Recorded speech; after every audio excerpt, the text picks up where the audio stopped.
건강기능식품, 화장품 등이 예전에 다단계 사기 수법의 매개체로 주로 이용됐다면 지금은 코인과 같은 가상자산으로 매개체만 바뀌어 다단계 사기가 성행 중입니다. 무엇보다 국내에 가상자산과 관련된 법안이 제대로 없어서 이를 악용한 범죄들이 계속해서 생기고 있는 건데요. 이에 최근 국내에선 우여곡절 끝에 가상자산 이용자 보호를 위한 법안이 국회 문턱을 넘으면서 내년부터 본격 시행될 예정입니다. 하지만 여전히 갈 길은 멀다는 게 전문가들의 말인데 어떤 이유에서인지 직접 듣고 왔습니다. 전 세계가 주목했던 가상화폐 큰손 권도영 테라폼레스 공동 창업자. 그러나 비트코인 천재가 일개 범죄자로 추락한 건 한순간이었습니다. 그가 개발한 테라와 루나코인은 일주일 만에 99% 폭락이라는 역사에 없던 기록을 세웠고 자그마치 60조 원이라는 피해액을 발생시켰습니다. 테라루나 대폭락 사태를 기점으로 국내에서는 불안정한 가상자산 시장을 규제해야 한다는 지적들이 쏟아졌고 법제화가 급물살을 탔습니다. 이에 지난 6월 말 가상자산 이용자 보호법이 국회 본회의에서 통과돼 내년 7월부터 시행될 예정입니다. 국내 첫 가상자산 관련법의 제정으로 일단 첫 단추는 끼웠지만 여전히 쟁점들이 남아있다는 게 전문가들의 말입니다. 이 같은 법안의 실효성과 한계 등을 논의하기 위해 윤창현 국민의힘 의원과 박성준 더불어민주당 의원, 대한변호사협회 금융변호사회와 한국금융소비자보호재단은 공동으로 세미나를 개최했습니다. 김영훈 대한변협회장은 환영사를 통해 향후 단계적 입법 과정에서 필요한 부분에 대해 충실한 논의가 필요할 것이라고 밝혔습니다.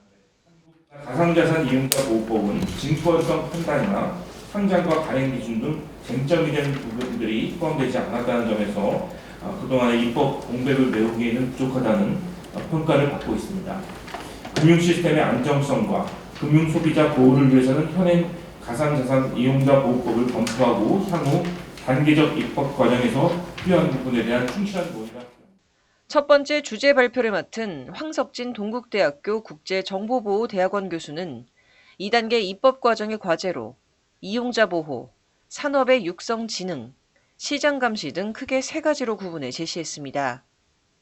황 교수는 먼저 이용자 보호 관련 법 시행까지 9개월 정도 남은 기간 동안 발생할 수 있는 불공정 행위나 시장 질서 교란 행위를 가상자산 거래소들의 약관과 독소 조항 개정을 통해 예방해야 함을 강조했습니다.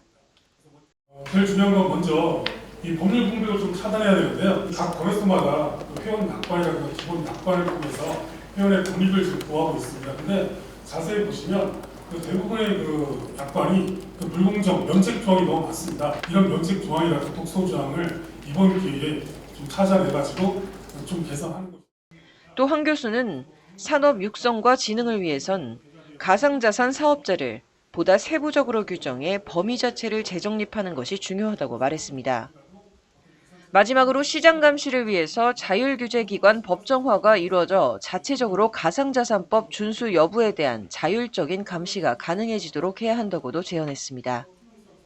황 교수에 이어 발표자로 나선 정재욱 법무법인 주원 변호사는 이번 가상자산법에서 일종의 자문기구인 가상자산위원회 설치를 금융위원회 재량에 맡긴 부분을 한계로 지적했습니다.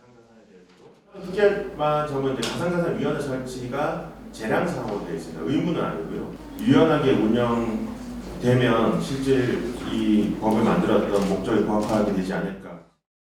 즉 설치가 의무화되지 않은 자문위원회 성격이다 보니 역할에 대한 구체적인 내용이나 범위를 법안을 통해 다시 한번 정리를 해야 한다는 게 정 변호사의 말입니다.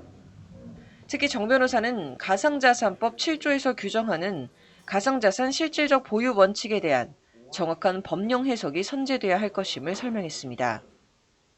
가상자산법 7조 2항에선 가상자산 사업자는 자기의 가상자산과 이용자의 가상자산을 분리해서 보관해야 하며 이용자로부터 위탁받은 가상자산과 동일한 종류와 수량의 가상자산을 실질적으로 보유해야 한다고 규정하고 있습니다.